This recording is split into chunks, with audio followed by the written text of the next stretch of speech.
I've got a Cheers. Bolo Kinato here. Just why not? Oh, well, let me join you.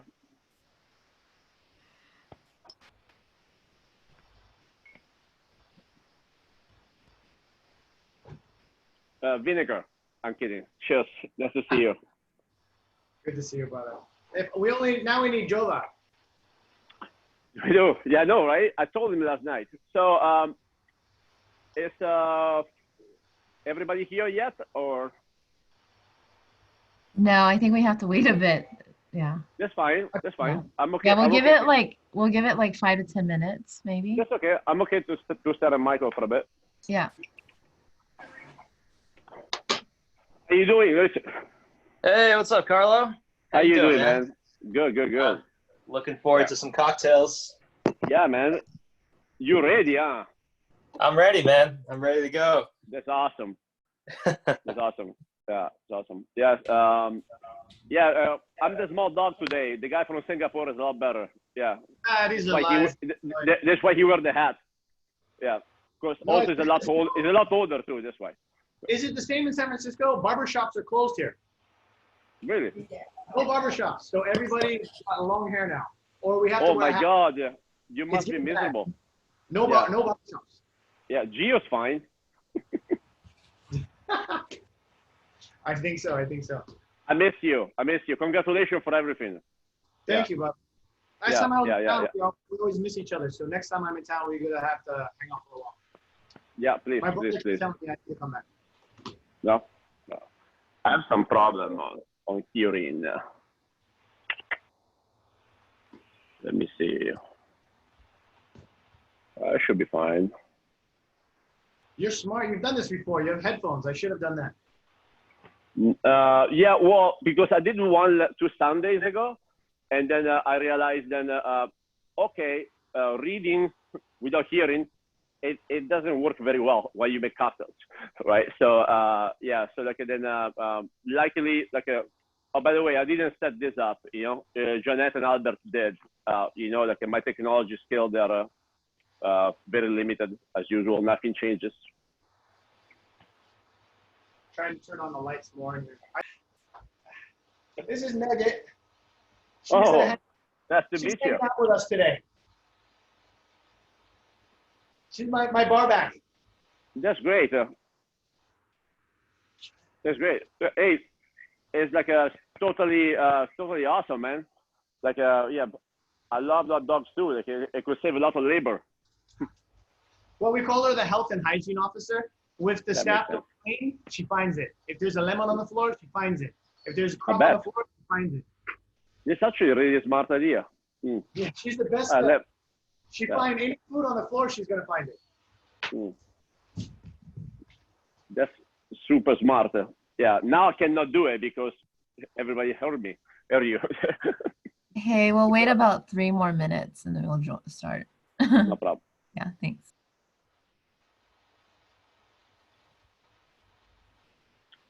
It's a bit early for me to drink, but screw it. I got nothing else to do. Oh, it's like 12 or something there, right? Yeah, it's noon. It's why not? It's Sunday, right? It's Sunday brunch. I should have champagne.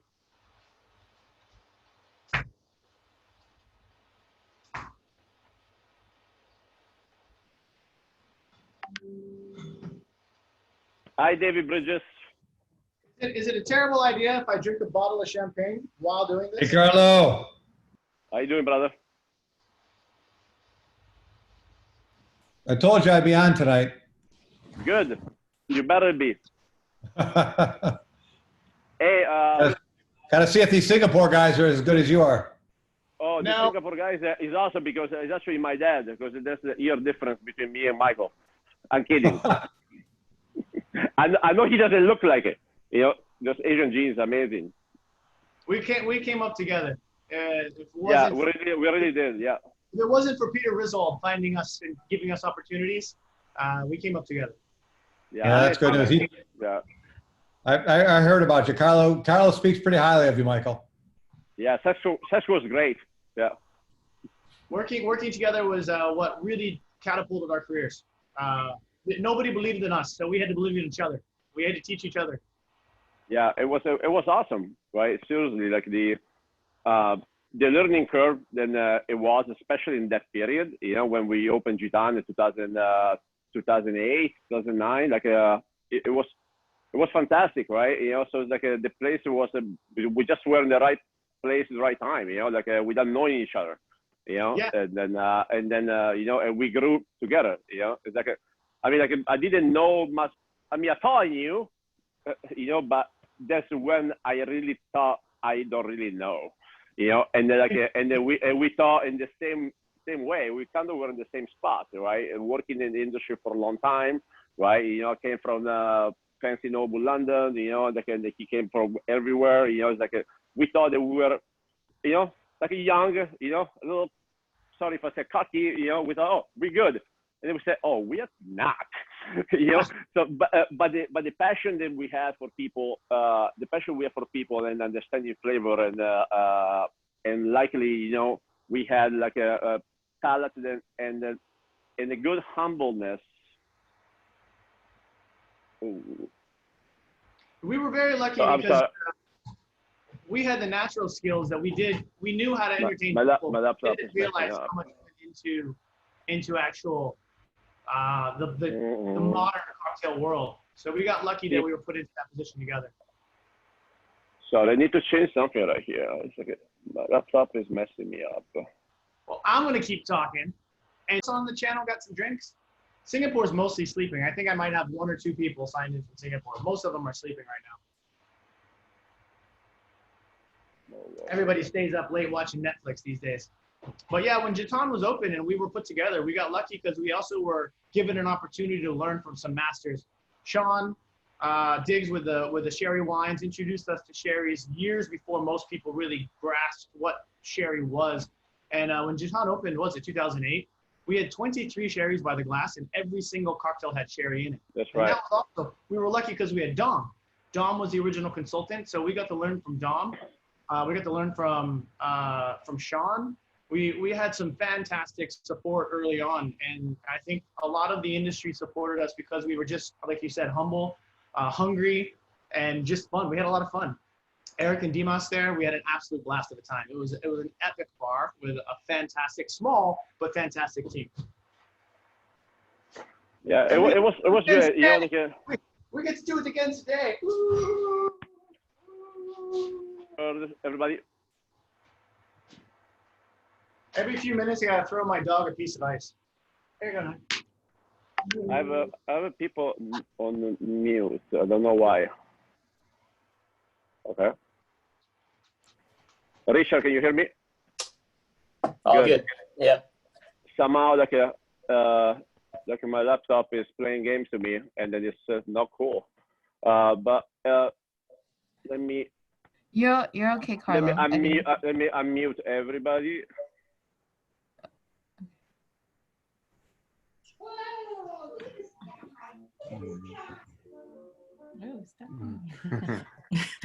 Okay, now everyone's on mute. But I had everyone muted initially.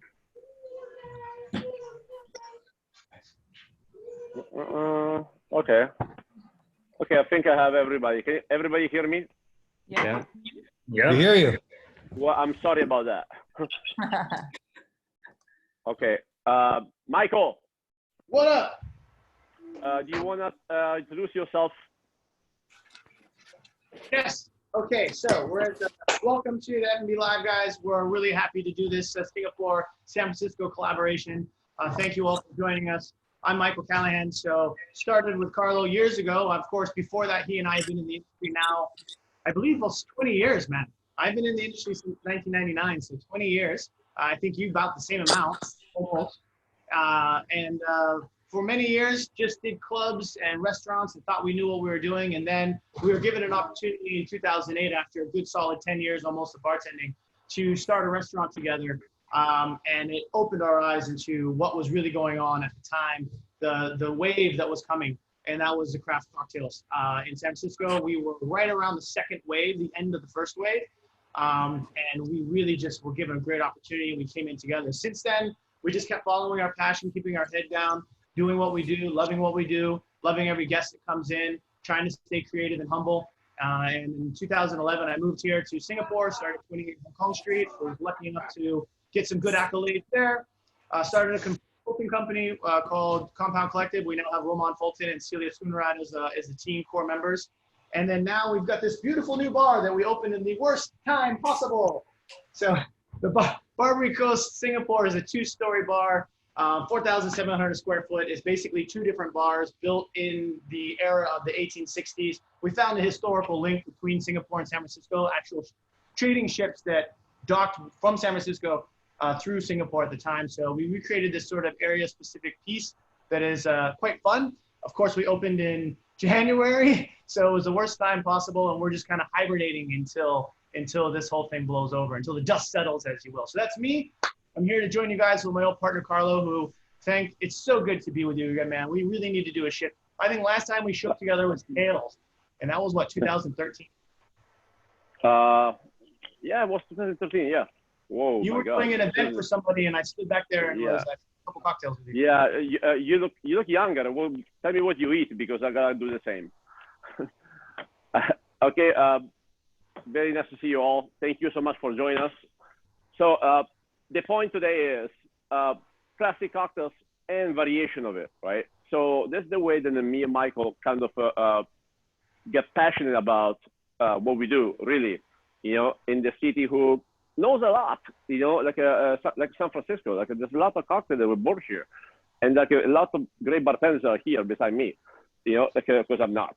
You know, so, but the way that we're thinking to do tonight is then both me and him, we give you 2 variations of classic cocktails that they've been made for like over 100 years. So like I have a gin martini variation that some of you has, and then a Bucharest variation that some of you has, and Michael has the same than in Singapore. So what we're gonna do, we're gonna go to the root of those 2 cocktails, right? And then Michael is gonna start off with the gin martini. All right, so gin martini, we're not gonna get too far into the history of gin martini. All we need to know is that the gin martini is, and martini in general is a cocktail that has a pretty convoluted rep to it. It gets a lot of bad press, but mainly because people just misunderstand it and mislabel it. A classic gin martini should be a well-balanced drink. Now, your preference for your ratio for how much dry vermouth to gin is really up to you, but a really good gin martini does need to have that dry vermouth in it. I prefer a classic wet martini, so it's not going to be more on the dry side, and it's not even going to be super wet, but it is going to be a 3-to-1 part ratio. This type of gin martini. Sorry, Mike, if I interrupt you. Like, it's a weird question, but I'm sure the one that it was wet means. Ah, thank you for tying in. So for those of you who are not familiar, wet. By the way, it was totally inappropriate, but that's why I asked it. No, it's fantastic. We got to make sure that we play to the audience here. So thank you, Carlo. This is what we've been doing for like 10 years, so we're great at this. So wet refers to the amount of vermouth that you have in your martini. Dry martini, as most people prefer, is going to have a whole lot less vermouth, but that doesn't mean it has no vermouth. Wet martini has more vermouth, but the thing is, in the modern day and age, that term of how much quantifies wet and dry has changed a lot. So now a dry martini, when people say dry, a lot of times they mean literally basically just a chilled shot of gin with no vermouth. But a dry martini still will have, it should have some vermouth in it, it just should have less, whereas a wet martini will have more. I would consider a 3-to-1 martini a classic gin martini, but some people would consider that a wet martini. What do you think, Carlo? If I did 3 parts gin to 1 part vermouth, would you call that a wet martini?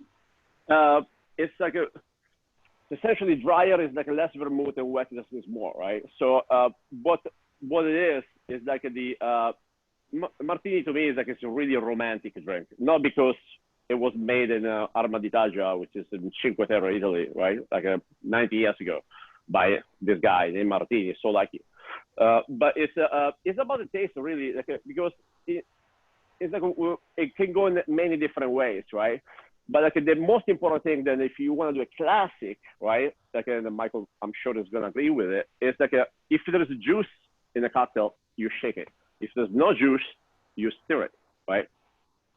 Okay. So don't listen to James Bond, whatever he says, right? You know, but it's you know, I mean, it's delicious, but it messes it up. But the classic one was born on equal parts, right? You know, with the gin and dry vermouth. Then if you, it's like it's up to you. It's up to your flavor. It can go anywhere, right? But I think then it's like so romantic and it's so different flavor, and it's amazing in a cocktail with 2 ingredients plus like a peel of lemon, right? Or like if you want it dirty with olives, like and it can change so many flavors. It's crazy, right?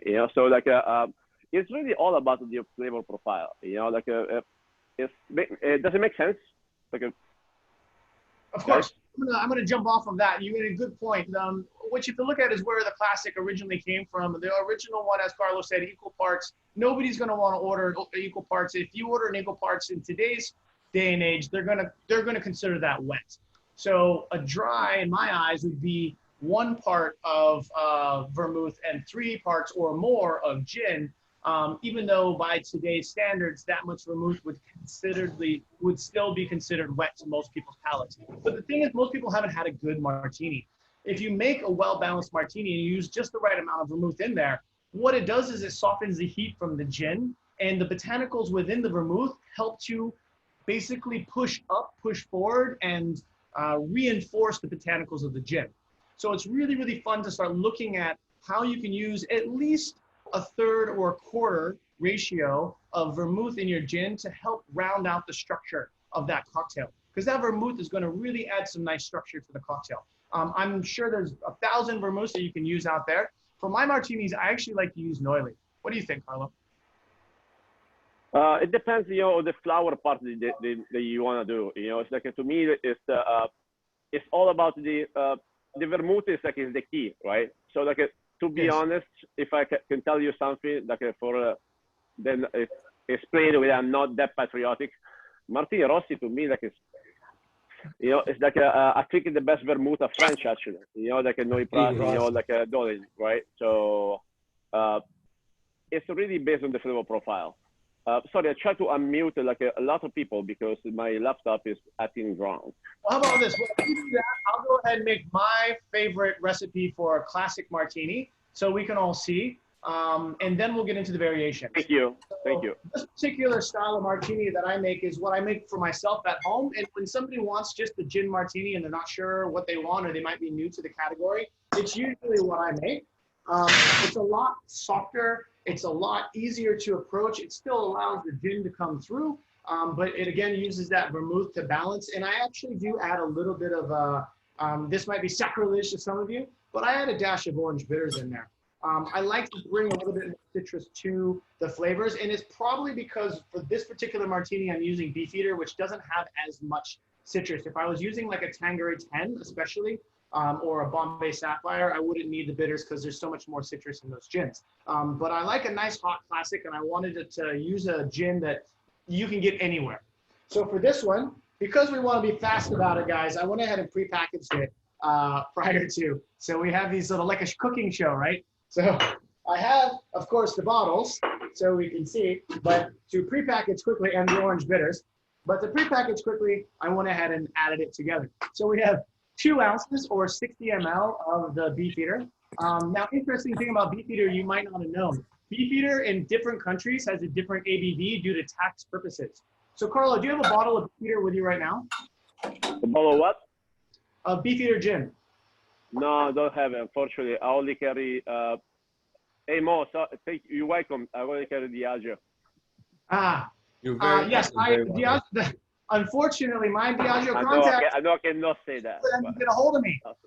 So I know you're using Diageo products. I'm using Diageo products in the whiskey drinks, but I was not able to get my Diageo products for the gin drinks. We're still having supply issues here in Singapore. So we're working on it. All of the local suppliers, with a lockdown here in Singapore, a bit more stricter than others, we're doing with, what we can.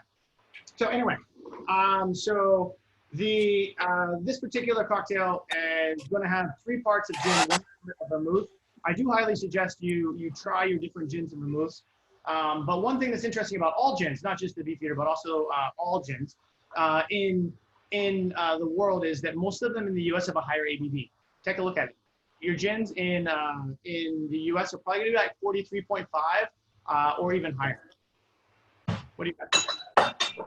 Some gins over there. It's like I mean, really, like, what's usually your favorite that you can use for it?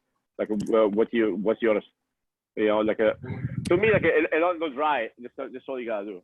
It's like it's perfect, right? So anyway, I'm gonna go ahead and add this guy in there. So I've already pre-mixed it in there. Now the thing to our also a martini is it should be really cold. I'm gonna make this guy really quick.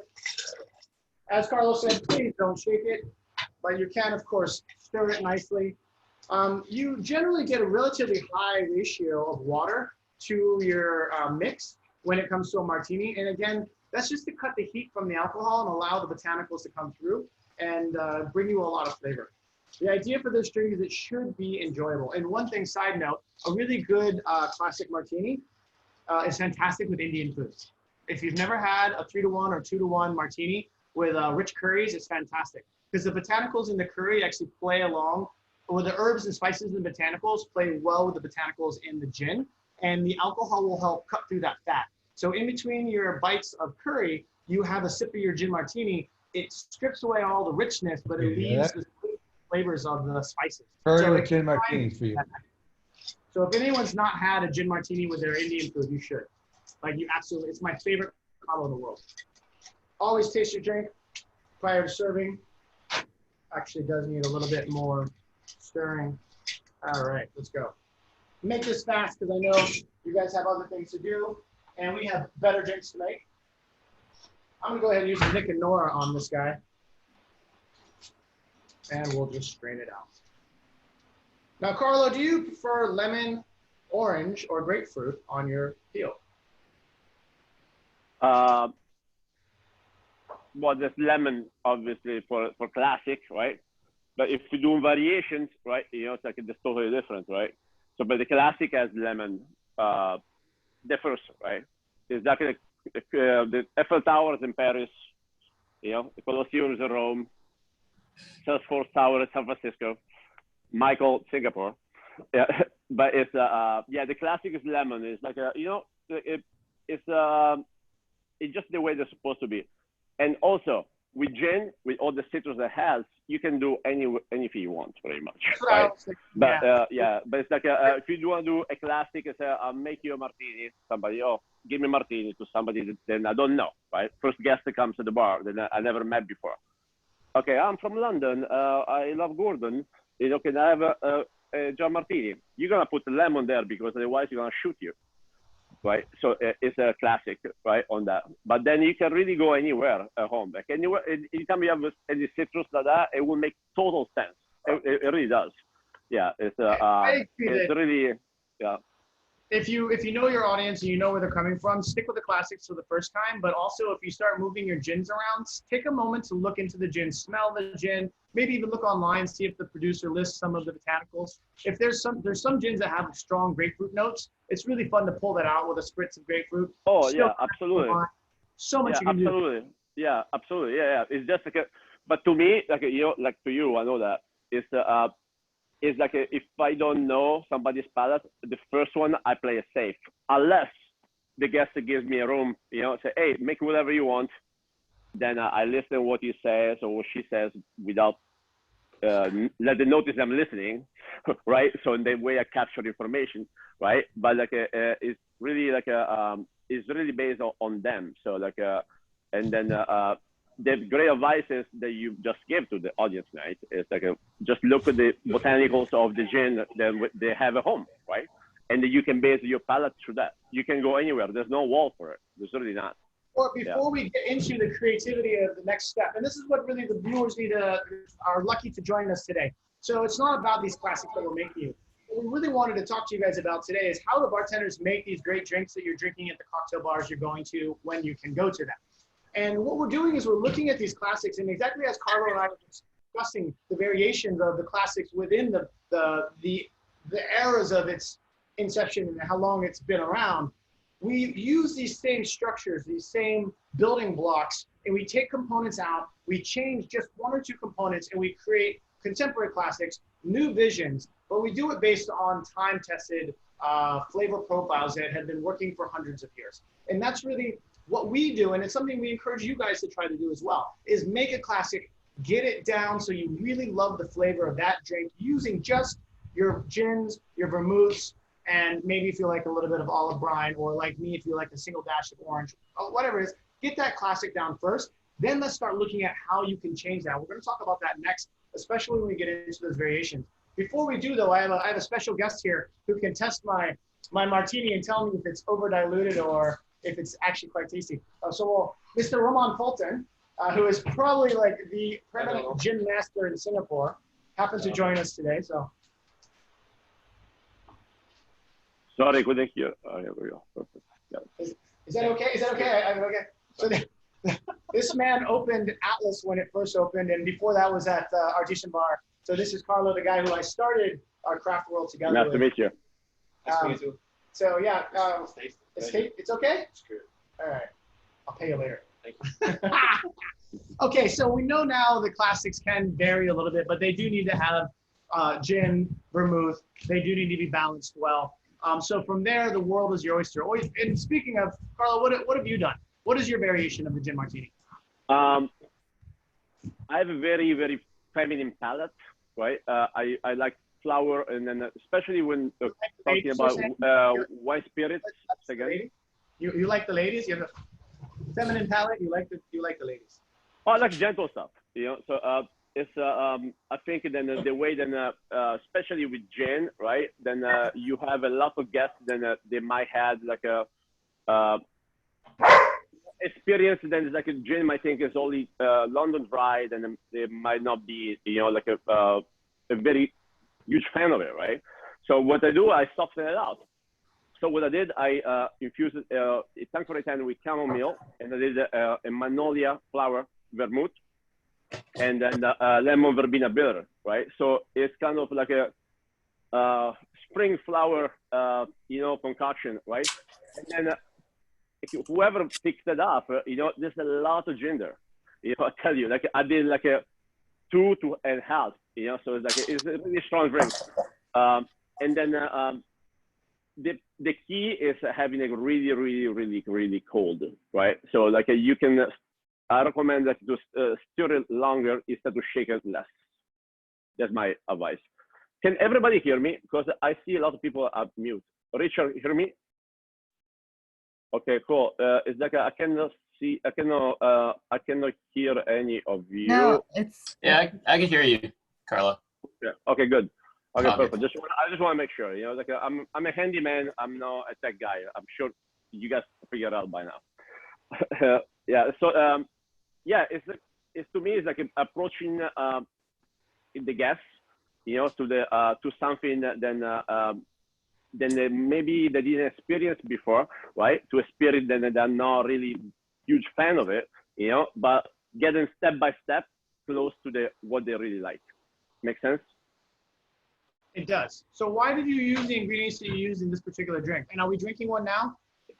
Is everybody No, man. I'm a cheap date. I'm drinking like a rye or whatever I have, you know, just to pass through it.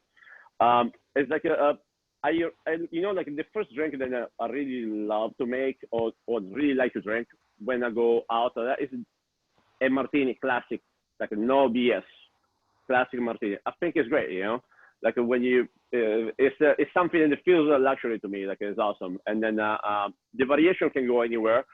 You know, like when we do a package, you know, that obviously you want to make a crowd pleaser, right? So something then, okay, post me can pick it up, you know, after half an hour you have it. Oh, I don't like it. Can you make another one? It's not like a bar, I cannot send it back those days, unfortunately, right? So like try to play safe. Not really, but safer, yeah? So, and I know everybody who picked it up, so that was easier. Questions, everybody, about what you have at home, and then that you can make what you have, and then we can tell you about the gin martini. While you guys think about the questions, I'm going to rip through my variation real quick, and then and you're not going to be able to, for those of you who are in San Francisco, you're not going to be able to get it, but at least you'll be able to see sort of what we're doing over here at Barbary Coast and how we're taking those twists, exactly like Carlo said. You're just getting romantic. You're getting different views on how you can change the ingredients. So what we did was a drink. Michael, sorry, I apologize. I couldn't hear you at the time. I thought you were saying already. My bad. Oh no, we're just talking about the classic. You know me, I talk too much. I need you to shut me up. That's No, you don't. You're getting me to stop talking. Okay, you got 30 seconds. Okay, so the drink that we're making over here, this variation is called Passepartout. So Passepartout, for those of you who know the name of the character, you should look it up. It's quite fascinating. It is said that Passepartout is actually where the word passport came from. He was the assistant for Phineas Fogg in 80 Days Around the World. He was also a man who spoke numerous languages. So, and we think that this particular cocktail, the gin martini, can be changed in so many different ways. It can appeal to people of many languages.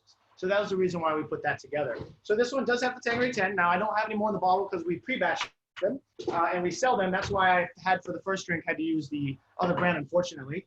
But for the Passepartout, it usually comes in these. Where did my bottle go? These bottles. And we were batching them all so that we can sell them. Unfortunately, that's what all of us are doing. I'm sure you're doing the same right now, Carlo, with food and drinks. So the Passepartout is actually going to have yarrow flower vermouth in it. So yarrow flower, interestingly enough, used to be used to add bitterness to beer before hops. So we like to look into the history of old herbs and botanicals and try to see how they were used, especially in the 1800s. And some people who didn't have access to hops were still using yarrow flower to get that bitterness. We're also using pau d'arco, which is going to be a combination of barks, inner barks of a particular tree in Central and South America, also used for its bittering components. So it allows us to take a beautiful vermouth and a beautiful gin and add a little bit of complexity and depthness to it. So same thing, here it is. I'm just gonna go ahead and make it, but there's no point in you guys to having to follow around while I make it. I'm just gonna make it so that Ramon and I can drink it. Meanwhile, let's open it up, Carlo, as you said, to questions. And by the way, I'm going to try your drink. Say again? Let's open it up to questions while I go ahead and whip this up real quick. Questions, anyone? From the crowd, any questions? Hey, is there a wrong type of gin to use for a martini? Like, is there something you would never use in a martini? Vodka. I'm kidding. I think Carlo just said that one perfectly. And Gesundheit, I'm pretty sure your sneeze sounded like vodka. But yes, definitely I don't think there's, and I maybe can speak for both of us, Carlo, but I don't think there's a wrong type of gin. There's the right alcohol for everybody, and there's the right gin for everybody. But the problem is when you use a gin and you don't balance it effectively, or if you're trying to use a gin specifically because it's a gin that you know the name of and you're trying just to order it for the name. What you want is trying to find a gin with a flavor profile that you're looking for. And that's the beauty of the gin category is there's so much diversity in flavor profiles. You could drink a different gin martini every day for the rest of your life based on the different gins you can get, the different vermouths you can get, and if you want to add bitters or not, or the variations therein, if you want to do a Gibson or you want to do a dirty martini. There's so many variations. There isn't really a wrong one. There's only the right one for you at this moment. I guess it's situationally specific. Depends also what you know, like are we allowed to say names of brands? Well, we know who, honestly, I wish I had more Tang 10. We literally have one. Richard, you like drier or you like more floral? For gins? I think I like it more dry. Okay, perfect. I'll text it to you. Okay, all right. Just in case we can say it. Okay. I don't want to get yelled. Hey, Carlo, so you know my favorite martini, right? Yeah, I never made you one. I'm kidding. Vesper, my Vesper, buddy. Yes, you're James Bond. Yeah. So what's your opinion on Vesper martinis? You like them? You don't like them? Kind of mixing vodka and gin? I love it. It's fantastic. You know what? Actually, corrected me if I'm wrong, Michael. Is the only cocktail that has all alcohol components, right? And actually has to be shaken. Originally, right? Originally, it has to be shaken. It's like somehow like it tastes better. But the key of that cocktail is actually the quina lillet, right? So it's like a gin, vodka, right? And quina lillet. Lillet is like a 45 vermouth, right? Made in France. It's an aperitif. made with Semillon and Sauvignon Blanc grape, right? So it's kind of like a vermouth, but a little higher on alcohol, right? Then it has orange peel, thyme, right? It has like herbs and citrus. But the key of the quinine lillet is the quinine root, right? So makes it dry. So they stopped making quinine lillet in 1984, right? So now there is like there's a lot of there's a Americano Coffee or like a couple other brands that are really, really good making a emulation of that, or that's something very similar, right? And that I think is the key of the Vesper. And then yeah, thank you for like bringing it up, David, because actually I forgot that I don't know if there's any other exception. Then classically you have to shake it, even if with no juice. I mean, if you stir it, it's fantastic. But yeah, still. I can't think of any. So one thing we wanted to talk about today, guys, is also Carlo, does everyone on your end have a classic as well as your version? There is somebody has my version, and then I'm pretty sure then Richard and somebody else has the classic on hand, right?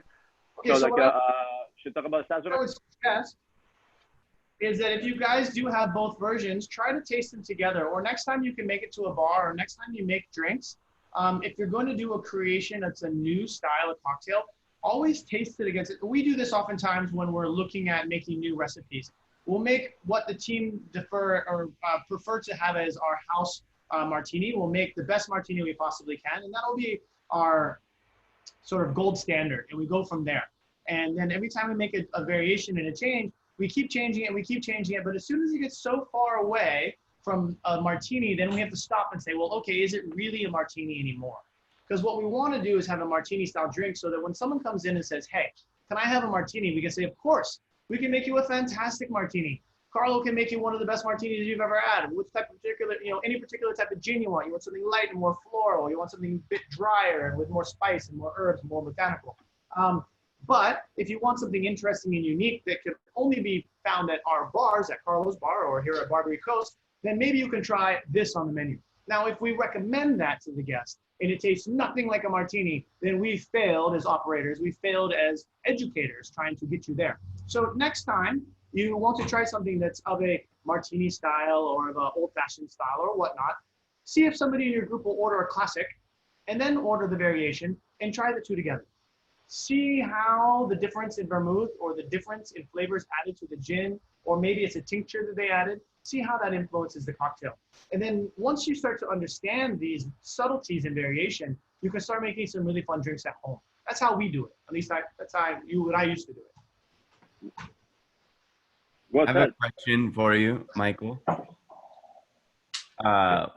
What sort of things do you start adding in to begin experimenting on a variation? Like, you have a ton of bottles behind you. What would you think to start like mixing in? Usually it fits two things. First, the concept or the event, if it's an event. And secondly, an identity or a flavor profile that we're looking for within that concept. So for Barbary Coast, we're very much looking at, we're not fetishizing the 1800s, but we're looking at things that were coming through Singapore in that era, in that time. So we're looking at forgotten ingredients, and we're trying to see, are they in the vermouths or the gins? Were they once in the vermouths and the gins? Can we reintroduce these into the vermouths and gins and add that quality of what was that?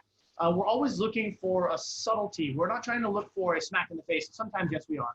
But for the most part, a lot of times we're looking for someone to go, wow, that's a really good gin martini, but what is that? Like, what am I tasting there?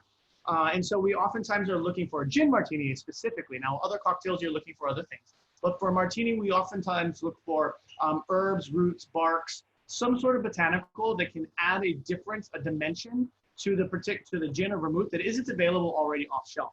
Coming from the San Francisco style of school of bartending, Carlo can say the same, I'm sure, it's hyper minimalist. And I think that's something that San Francisco does so well, is that they don't really work too hard to modify or adulterate the bottles and spirits that they already have. They work really, really, really well at three ingredient cocktails, no garnish, hyper minimalist, and let's just balance what we have to work on.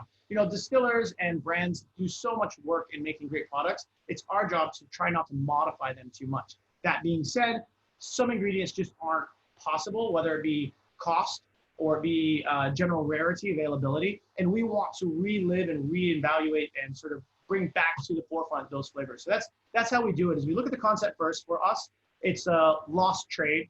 And then we look at, okay, what ingredients are no longer available for one reason or another, and will it make an effect? Can we try it? Can we afford it? Hopefully that answers the question. Yeah, thank you. But you can get super creative. Carlo, you there? Yes. Awesome. So that's your gin martini variant. And I think the first thing you want to look at is making sure you get your balance of your gin martini right, whether it be a 3-to-1, 2-to-1, or equal parts. And then after that, it depends who we make it for, I think, right? As well. What's that, Carlo? I say that then I think then that unconsciously, right? We try to think like what who we make it for, right? Like it's not for me or for you. We're the one making it, right? So it's like it depends. Like try to understand the palate of somebody within 30 seconds, pretty much, without asking 50 questions, right? So like it's like that's the most important part, right? But it's like the acid and the sugar, they just balance it out the same exact way, So like it's all about like not thinking like what is specifically right. So we know the classic, right? But we need to change the base of who we make it for. All right, are we ready to move on to the next drink? You guys good? Yeah, I think so. We grab a bottle real fast. Perfect. So next one is like a cocktail and it's made in New Orleans. So it's a Sazerac. So it's like again, New Orleans is like a beautiful romantic city. And then believe it or not, this cocktail came from somebody who used to own a pharmacy, right? His name was Antoine Péchaud, which is the name of the bitter, right? It's actually the key of the Sazerac cocktail. So bitter, they're very good for stomachache, right? As we all know. But the funny thing is then it was made originally with cognac because the guy was French, right? Antoine. And then he made his punch in one day. He had this bitter Péchaud, right? And then into French brandy. And then and from there, it was the first classification of cocktail. It was 1838, right? Then in 1850, right? They start to add, like a absinthe as a rinse, right? And then and for balance, like it came out the lemon peel. So like this Sazerac is like martini and Sazerac or old fashioned, like old Bucqueray. They're cocktailed in all alcohol components only, right? So like and the balance and the precision, that's the only thing that counts. And then otherwise, like if you miss one thing, it can be like from perfect and smooth. It can be like a really harsh and weird. So like the Sazerac then I think then was like the most popular cocktail that became around. It was made with cognac previously, right? And then after in 2000, it became official made with rye whiskey. But because the old days they couldn't get cognac into United States. So let me cut the shortest short. It's very, very, very simple, but has to be done on the just in certain way like of procedure, right? So if you have a glass that's chill in front of you, I would recommend you to grab it and place it right here, so everybody can see it. Right, so it's a chill glass, right? So the Sazerac cocktail is sort of neat. So what we do is first we do like a half an ounce, right, of sugar or simple syrup.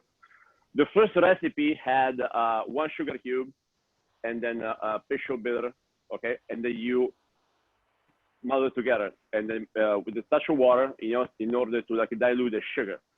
Now those days, do it that way. We used to always do it that way, Carlo. We used exactly, to do it. exactly. You've changed. You do the simple syrup now. luckily, like a Ratio, which is an amazing book that my friend Mohammed, like which is online now. Hi, Mohammed. Like it's like it's not like a technology. It's not a shortcut. It's like a precision and consistency, right? Because sometimes, when you have to do 7 of those, right? It's like what you want to do. You want to do it perfect and fast and never change, right? It has to be perfect, right? So weighting the water and weighting the sugar, right, on the equal part, then it has the sugar cube, sucrose level into the ethanol, right? Same thing. And then like depends on that. If you have 50-50, like a sugar and 500 grams of sugar in 500 milliliter of water melted together, it will do it, right? Depends if you use a rye or what kind of proof you have or cognac. I'm gonna use cognac right now, okay? Because I'm gonna do classic and I'm gonna be fancy, okay? So do Courvoisier XO. So do the sugar first. Well, I'm gonna make And one. then, I'm following you. I'll do the. I like personally to do. This doesn't say how many drops of bitter are, right?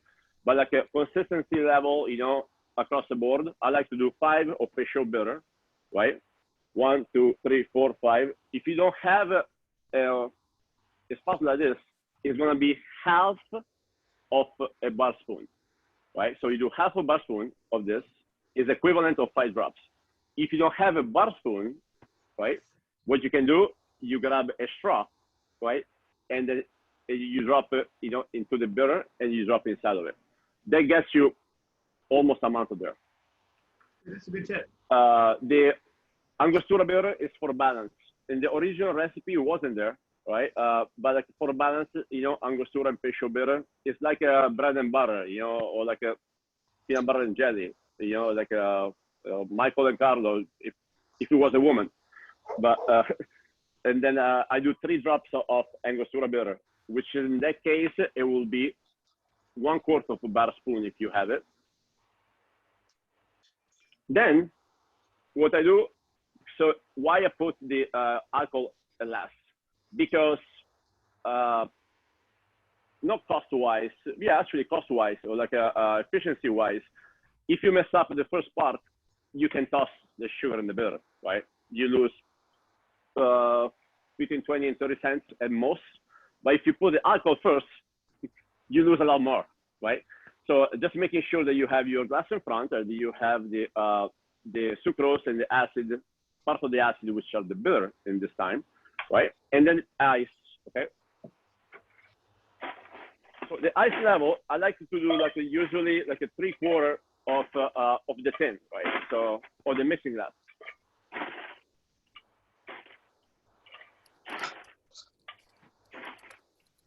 So you want the ice be able to chill. Don't think it chill the liquid. Think that it has to chill the whole container, right? And trust me. Weed in the desert is still a flower. I have like a melting now, but I made it with quart container. Like a goat Burning Man, whatever, right? So like just make sure the container you use is chill, and then after that you add the 2 ounces of the liquid. Cognac is a classic, right? Originally first made with cognac, right? But rye, it is fantastic. Or half and half. It depends on what you like, right? You like a Hawaiian pizza, with pineapple. If you make it in Italy, they're gonna shoot you. But it's delicious, right? So like it's like you can go anywhere, right? Most important is the ratio. The ratio is 2 ounces of the ethanol, right? That you pick, right? And half an ounce of the sucrose, okay? And the acid is part of the bitters, right? And part is gonna be right now. I'll show you. So add the 2 ounces of the liquid that you prefer. Don't think I'm fancy or showing up. Okay, it's just the only bottle that I have cognac open. Otherwise, I'm gonna lose a lot of inventory. Then, like you stir it. Okay, so since there's no juice, you stir it. A shaken Sazerac, as a bartender, a professional, like Michael can say the same. If somebody asks something, right, they want a certain way, we can't correct them. I'm not gonna correct them, right? I'm 34 times, just because the ice that I have. If you have ice at home, then it's like a cheaper ice. You probably want to get chilled faster, but also gonna get diluted fast as well. So you should stop at that by now if you have to, unless you have a cube like that, which is fancy again. I said fancy too many times. Now, very important thing.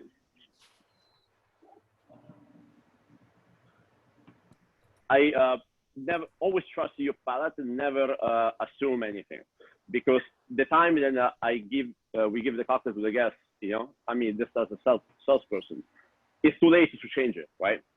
But if I try it now and something is off, I'm still able to change it and then refix it right away. Once it's in the guest glass, it's too late. But always try it before you pour it, right? Because if you're home, you pour it and then you taste it and say, oh my God, okay, this doesn't come out the way I want it. Then what you're gonna do is, or you fix it, or otherwise you dump it. You have to wash the glass. You have to remake it. If you have the date or if it's for yourself, it doesn't make it more work. So always try from the container, I suggest. Then the absinthe, okay? The absinthe is, so if you, I would recommend to, in the glass that is chill with no ice, to pour a little absinthe, right? And then you scroll it, right? In order to coat the inside of it and dump it before that you pour the cocktail in it. Spray bottle, which are very inexpensive, right? They work perfectly because what they do, you just coat the glass to it, right? And coat evenly. And then after that, you pour your Sazerac. So now the other part is the other part of the acid. Because once you're gonna try it, it might feel sweet to you, right? Which it actually is, right? Especially if you use cognac, right? Rye is a little spicier. Cognac is more smooth. This is the difference, right? So like with cognac, you're like a grape brandy, right? So it's a lot more round, right? A lot more palatable. And adding the sucrose before the lemon peel is like you feel it's a little sweet. But God gave us the pH from the lemons, right? So like you got the lemon peel, right? And then take your time with that because peeler, they are not very good friend of ours as well as knives, right? So take your time. Just make sure that you have like the lemon is like a very crunchy and beautiful and shiny, right? Recommended to de-wax it before. Can you believe it or not? Every citrus has a wax. So like you de-wax it with the hot water, you let it dry first, right? And you do like a thin for a martini. I would do a thick, like a, it's like a skirt steak almost, but for lemons, right? So, and let me know if you need captions. So next time we'll do it. So, and then you grab it with both of your hands, right? In this, and then like with outside skin to the top, and then you just express the oil. After that, if you put it in your hands and you smell it, you smell all the pH that you have, so like that affects the coat in the cocktail, right? And then they balance it out with the sucrose with ethanol. Make sense? I'm already drinking one. Guys, make sense? Can everybody hear me? Yes, we can hear you. Awesome. Yeah. Does it make sense, or is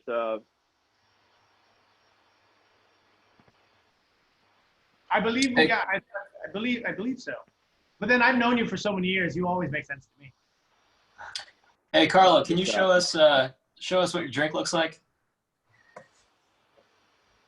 So it's like as Michael has like a 1-inch punch, right? So it's a neat cocktail, so no ice. The glass are recommended to be chilled prior, right? So or you put in the freezer before, or you add ice and you dump the ice before serve it. Make sense? So similar, I just made a classic Sazerac here alongside Carlo as he was giving us our instructions. I did get a smaller glass because Sazeracs are, as Carlo said, not served with ice generally, just a really cold glass. It's not a drink to sip on, it's a drink to sip quickly. So I use a smaller glass that was in the freezer to help. Wait, is it noon in Singapore? Yes, it's 12 in the afternoon. Brunch time. It's brunch time, what? But the difference is I'm glad that you went with the traditional, with the cognac. I went with a split base.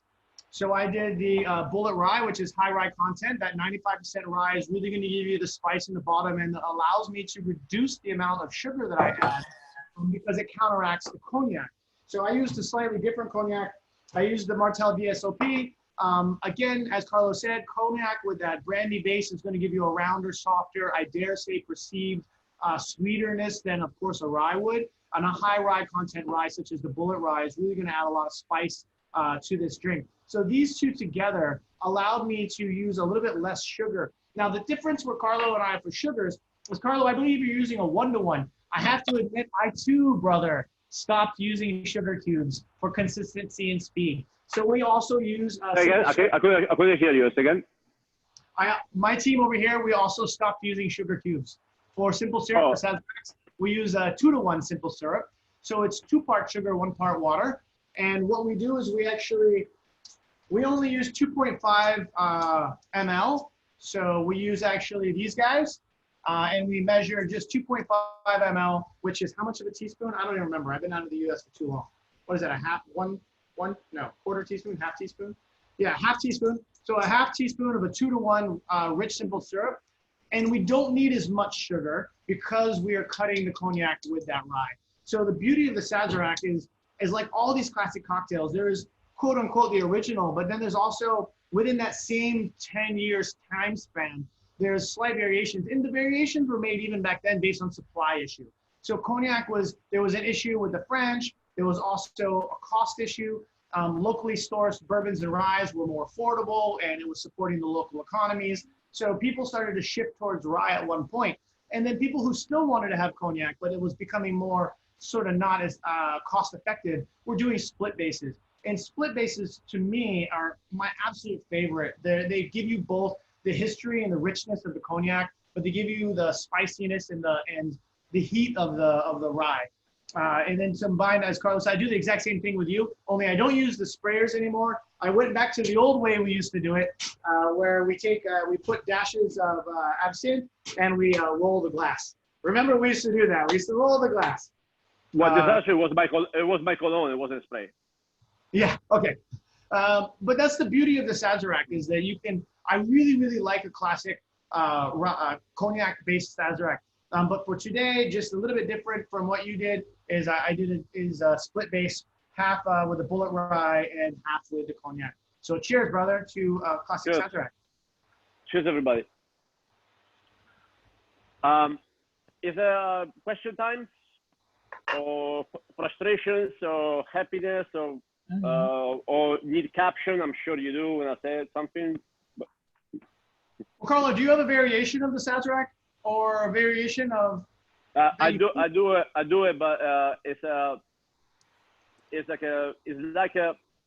a soccer team or football team. Or you love it or you hate it. Is if I Wagyu Sazerac. So I did like if I Wagyu, 1 part of F5 Japanese Wagyu rib cap, and 4 part of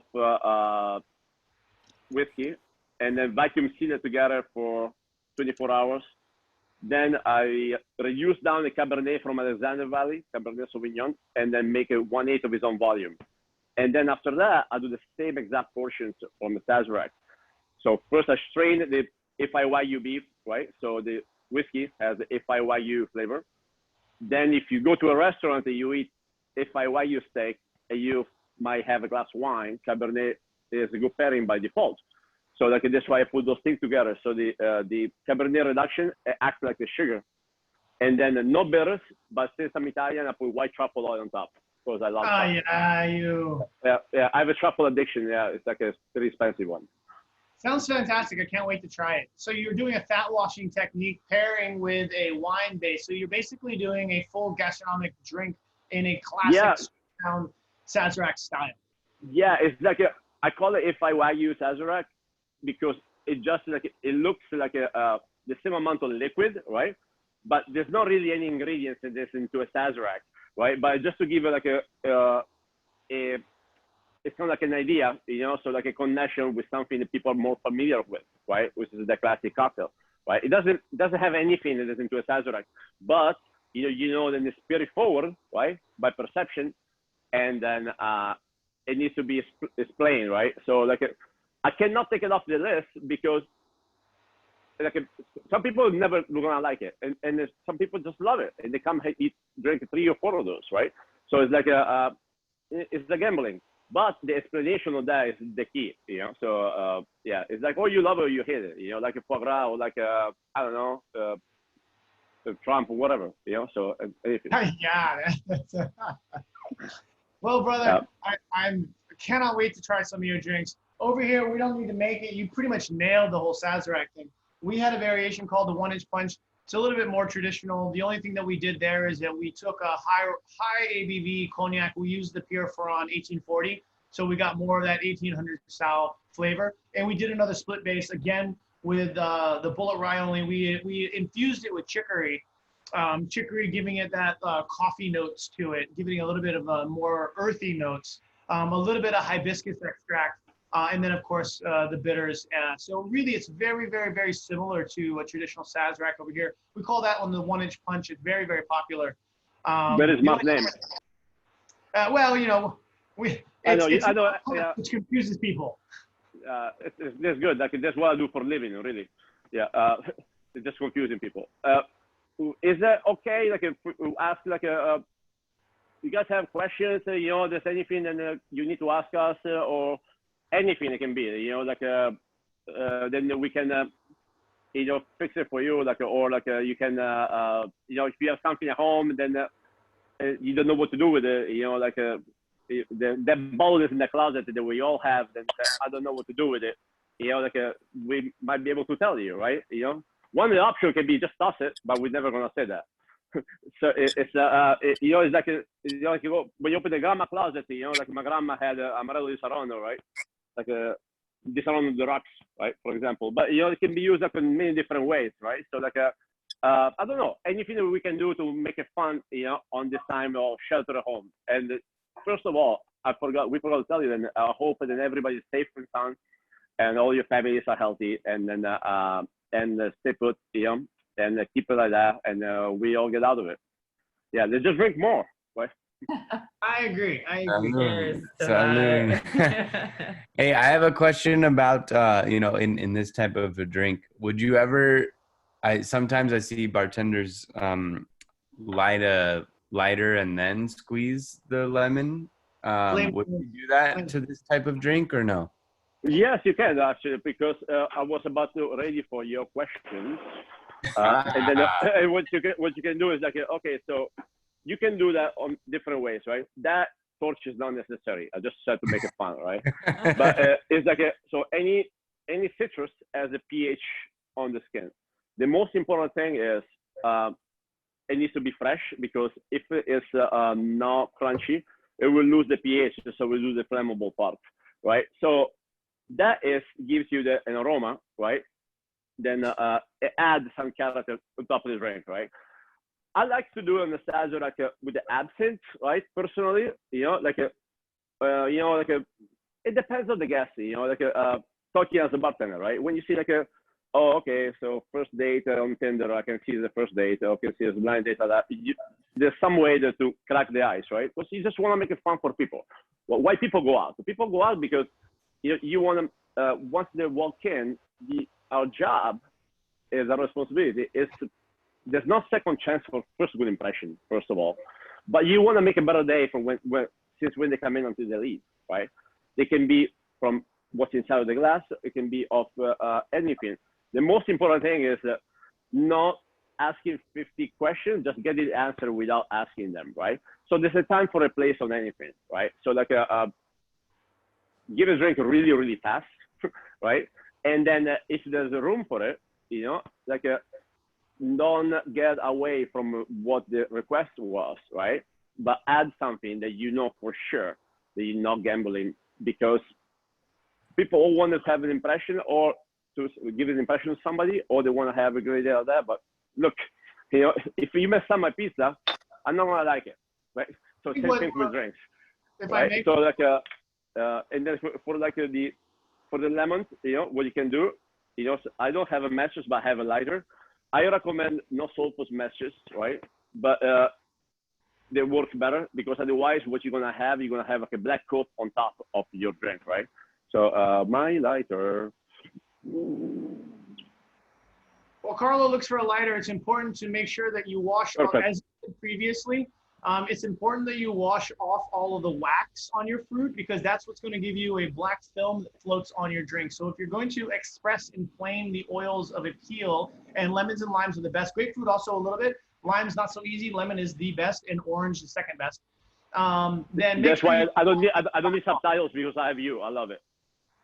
Get the wax off of it, because it's going to float on top of your drink, and it's also going to have a strong smell. Carlo also mentioned not using matches. If you only do have a match, make sure the sulfur is burnt off first, and you get to the middle of the match, the natural wood stick. Try to get wood stick matches, because if you try to flame too quick, what you're going to do is you're going to actually push the sulfur into the drink, and you're going to get that rotten egg smell. So yeah, you can use a match, but make sure you let the sulfur fully burn off first. You can use almost any fruit that has oil in it. Make sure you wash the wax off. And then, Carlo, it's up to you now to show us how to flame. Yeah, it's really all about the fruit, level. So it has to be crunchy, has to be fresh, has to be washed, right? And then it adds the kind of smokiness, it adds a little flair, right? So you have to be, first, you light it, right? No sulfur matches, right? And then what you do, you hold it, and then you kind of like massage it. You kind of massage it first, right? This, and there you go. And then what happened is that then after that, can you believe it or not, some people like to run the rim around the glasses, right? But exactly. So after you do that, all you want, you have the drop of the pH of the citrus that goes on top of your glass, right? After that, you just toss it, okay? Because that's all it needs. Because if you do if you rub the lemon, right, or the citrus around the rim, right, the pH of the fruit actually is gonna numb your lips, and then you're gonna taste less what you're drinking. Agreed. I didn't invent that. It's in the book. Yeah. So for many years, For that, that's I always seen bartenders rub around. Yeah, why do they do so that? thank you for. I mean, like if you go to a bar like that, you can tell him. Yeah, you get around comp for sure. when you see people rub the rim of the glass, it's actually a variation of something that people used to do that got bastardized over the years. So back in the day, the bartenders used to take the citrus and rub it along the side of the glass or the stem of the glass. If you're going to rub the citrus, rub it around the base of where the guest will hold it. What it does, if you have a rocks glass like such, or if you have a stem glass like such, give it a little bit of around the base. So what happens is when the guest touches the glass and they drink it, when they put it back down, they have a small connection. So as they're eating their food, as they're doing something else, as they answer their phone, they smell citrus, a little bit of residue of citrus on their hand. And subconsciously, that will remind them that they have a drink to drink. So it creates this sensory connection to your drink, even when you're not holding or drinking the drink. Now, what they lost in translation over the years is they started to rub the rim up here. And what they're doing is they're allowing you to get the essence. The smell is the first thing you want. But that should be achieved by spraying the oil, by squeezing the peel on top, both either flamed or non-flamed, on top, and letting that oil float on top of the liquid. So when you go in, the first thing you smell is that beautiful liquid, which adds complexity to the drink. Your soft palate, of course, being a huge component of your drinking experience. But when they rub it around the outside, as Carlos said, the first thing you're going to taste is that bitterness. And that's going to skew your perception of the balance of the drink. And it's also going to sometimes completely ruin the experience. So it is ideal to never rub it around there. Give a little bit on the base and spray a bit on top by squeezing the peel. But other than that, I like how Carlo did on the video. Just discard it. Just chuck it on. I have accidentally, I thought about a shortcut, right, one day, right? Because, okay, so there's I have a lot of oshibori, right, here. So it's like if you serve a drink, right, it can be home or anywhere. You drink with your feet or with your hand? With your hand, right? So the nose and the palate, right, they act in the same exact way. They meet right here, right? So if you have for example, you like a smoky thing, right? Or you like a flower, right? What you do, you grab a bottle of, let's say, I like coffee, right? But I don't want to have a coffee. I don't like a coffee flavor in a Sazerac. You put it into a towel or you put it into your hands, and you grab your glass. If the hands is close enough to your nose, coated with whatever you want to smell, then it's impossible to avoid. I thought about that once I had to do this tasting for a lot of people, and I said, oh my God, there's so much to explain, and then I'm not sure if they're going to get it. And I thought, it needs to be impossible to avoid. Okay, perfect. I'm going to put it in the hands. So we just spray to everybody's hands, right? The jasmine and lavender and scotch, peter scotch, right? You know, can I have your hands? Perfect. You have the hands of that, you give it a drink. Done. They have no explanation. It's impossible to avoid. And you can do at home with anything. You know, like you like garlic and wine, you put a bit of garlic and do this, and you smell it, right? It can be done with anything. So it's like something that is a shortcut, but it's actually, you know, like really, really fun, because like it gives you like a sensation on anything, right? And then Tony C did a really interesting variation of that years ago. It's like 10 years ago, I think, at what was Tony's at? Colbert Grove. Yeah, 69 Colbert Road. Tony Clignaro did a very interesting concept drink that so Mercedes-Benz has a perfume scent that would come out when you sat on their seats on a particular car. It would actually smell. What's the cologne? So no, it was a particular I scent. Up with. So Tony actually made a drink for them. I think it was for them. Someone's going to correct me, I'm sure. But he installed these aromatic sprayers in the seats of the bar. So when you sat down, it would spray. Same as that concept, right? Same as that concept. You know, like I think it's really fun to do something that's impossible to avoid without explaining it. You know, like and easy even at home. Carlo, if I can show them real fast the way we used to do it before we had the peeler sometimes. So one way to get a really good citrus peel for flaming is everyone has different types of peelers. Carlo's going to have a good peeler. It's going to get you a lot of the pith.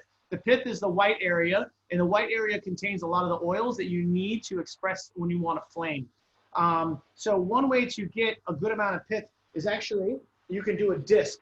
So to do a disc, you just want to hold the knife tight, put it on the lemon or the orange peel, and you want to roll the lemon or the orange peel around the knife. Don't move the knife, move the citrus. And when you do that, you'll get a nice disc. And you see here, this disc here is going to also have quite a bit of the pith. You see that white area. So when I spray it, I don't know if it's going to show up on the camera, but when I spray it, I don't know if you can see that or not, but you'll get a ton of oil. And that's, oh, it smells so good. And that's how you're going to get a huge flame. So these little discs are a great way to get those flames. And to go back to the original question real fast, Carlo, if you, sorry to interrupt you. You can citrus flame on any drink. It's two different versions. So a fresh citrus is going to, of course, be brighter and crisper and lighter. And you might need that based on the ingredients you're using. So like a gin martini, you might not want to flame on top. It's going to have a lower note. You might want to accelerate or accentuate, I should say, those brighter, lighter citrus notes of an expressed nice lemon peel. But with like a whiskey drink, you might want to bring out some of those wood notes. You might want to bring out some smoke notes. You might want to bring out some spice notes. So a burnt orange is going to have, or a burnt lemon is going to have a slightly different, more oxidized, more charred note to it, which really plays great in bridging those gaps, almost like an aromatic bitters, right? It sort of ties everything together in a way that you shouldn't notice it's there unless it's gone. Like it's one of those things that's seamlessly integrated and just brings everything into harmony. So the choice of when to flame and not to flame is two. One, it's for the higher end bartenders who really want to make sure the experience is well. They're doing it to fulfill a particular flavor or aromatic flavor combo. But for others, and sometimes Carlo and I both do this, I know you do, I do. Sometimes you just do it because the guests love that shit. Like a good flame in the dark bar, look, who doesn't love it? Yeah, look, you know, it's like all you said is for all of you, they'll tell you, is absolutely true, right? I shaken the Sazerac in Miami, the Fontainebleau, when a guy asked me to do it with Louis XIII cognac. It was $500 Sazerac. At that point, to me, right, when somebody asks you specifically something like that, I'm not gonna correct him, right? If somebody asks me a question then about something, hey, what do you think the sky color is? Okay, blue, right? If you don't ask me, I'm not gonna tell you, right? But if you ask me to do something like that, I mean, it broke my heart, but it was like a $500 Sazerac, right? So it's like everything you said was absolutely correct, but like it's all about the request, as you said. So yeah, there is a question you guys have about anything we can do. I'm going to try to flame this. I don't know if I can do it or not.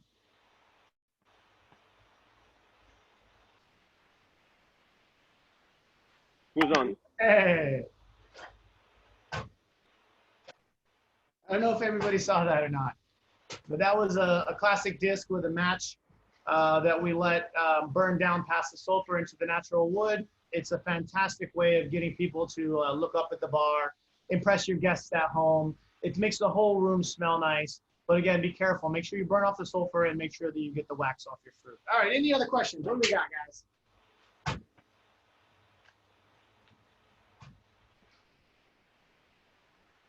Well, while you guys think of questions, I think the important thing for this session today, aside from really you guys, thank you for joining us while Carlo and I got to catch up again. And I hope that we get the chance to bartend together.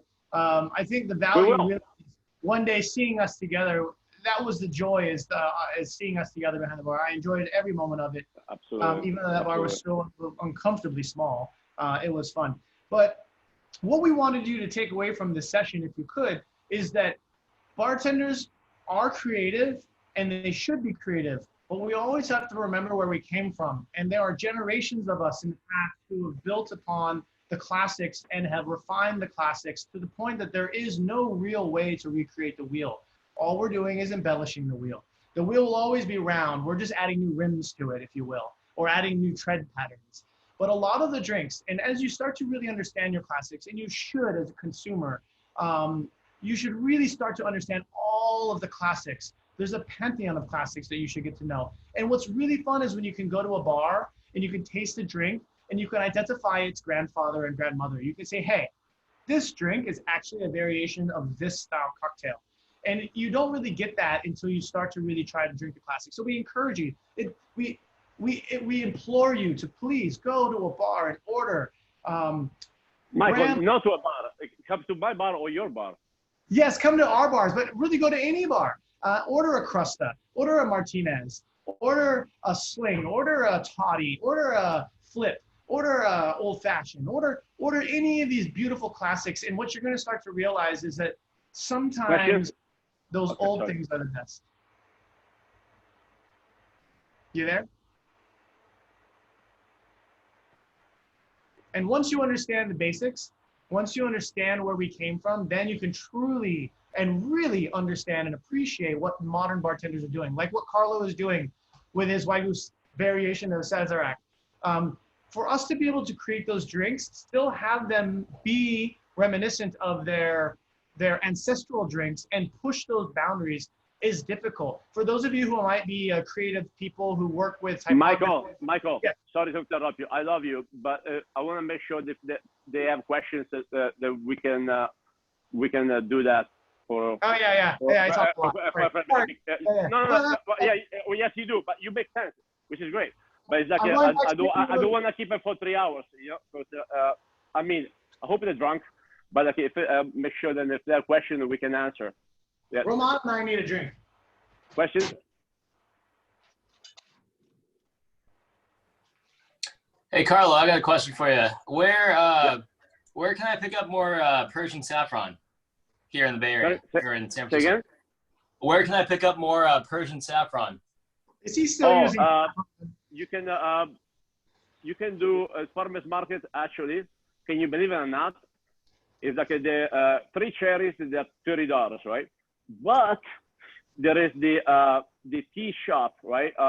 Inside of the Fair building. You see, yeah, next to the fresh fruit, there's a tea shop, right? They have a saffron. Then I think they didn't price it right. You know, I don't know if like you figured it out, but it's like it's really really cheap. So you have one bag for like about $40, which should be about $250. But if you need, you don't need much saffron, right? Because like the portion I gave you like two weeks ago, right? You only need 2 dreads. So like yeah, exactly. So it's like I have some, but if you want to buy a lot, like a whole like a box with like 10 ounces, which is gonna last for a lifetime. It's like a farmer's market per building. Like it's a good place now, Awesome. unless they hear me now and they're gonna bump up the price tomorrow morning. Cool. How's everybody? Okay, I'm gonna ask a question. Does everyone have a drink? Like, does everyone have a drink? I can't Let's all hear you. cheers. Carlo, where's your Again? drink? Thank you. My drink is right here. Cheers. Yeah. So Hey. feedback was I didn't advertise this well enough, but you guys did a fantastic job, and people are looking forward to more sessions. It was very educational, and hopefully we support like the whole industry. So thank you again. Cheers. Thank There's you guys now so something much. for people who woke up. Thanks for attending. Carlo, Thank thank you. you for helping me be the person I am today. Love you all. Thank you so much. Everybody Yes, stay safe. thank you Okay? guys. Thank you so very much. much. It's Thank been you. very Appreciate it. informative. Thanks, guys. Yeah. Appreciate it. Hey, like here is what time is it? Like 10:30. So let's just do like Michael. Let's pound it. Cheers. Yeah. Oh yeah, just pound it. Hi, Cheers. Raymond. Ramon. Thank you so much. Hi everybody. Mhm. Bye. Please go visit Carlo and I when you get a chance to go back into the world, or set up a fantastic event, and Carlo and I will come bartend. Yeah. And Better yet, how about we do this again? Say again? I said better yet, let's just do this one more time and then Absolutely, absolutely. We can do. It was our first time that we do it together, but like there's no wall. We can do pretty much everything we want. So we have a lot of time now. So we love it. And we love to spend the passion, you know, that we have for what we do. And then there's we don't want to make you that good because then you don't want to come see us. I'm kidding, but it's like we love to share what we can do, what we have. Like it's a tough period for everyone, and then we want to make sure that you guys have fun, and then we hopefully entertain you, and then answer a question that you like, and with delicious drinks. Next session we'll do cocktails that people always make wrong. Perfect, and then you're gonna be naked.